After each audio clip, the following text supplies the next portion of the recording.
Day after my cancer diagnosis, my husband walked into my hospital room, set grocery store flowers on the tray, and said, "I can't do this. I've already talked to a lawyer."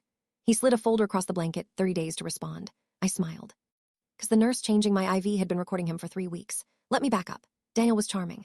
And it took me 14 years and a tumor to learn that charm isn't warmth, it's a performance aimed at an audience.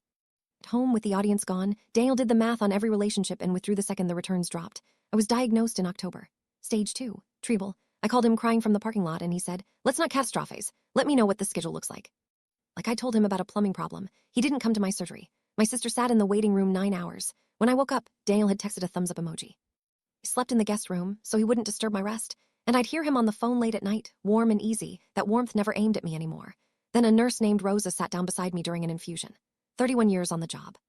She said, "The ones who leave when their spouse is sick don't just leave. They build a case first. They make you look crazy so everyone says, 'Can you blame him?' You need proof, not feelings."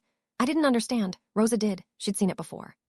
And what I didn't know was that Daniel had already been talking to a divorce lawyer since the week of my diagnosis, and moving money, but he made one mistake. He underestimated Rosa.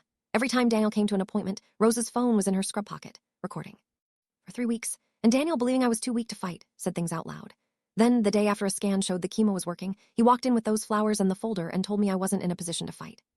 I smiled and said, "Okay, Daniel." He took it as surrender and left. And the second the door closed, Rosa looked at me and said, "I've got all of it, every visit, call a lawyer, the good kind." Backhand index pointing right, full story on the channel, link below. What was on Rosa's recordings, and what my husband's own calm voice did to him in that mediation room, is something you have to hear.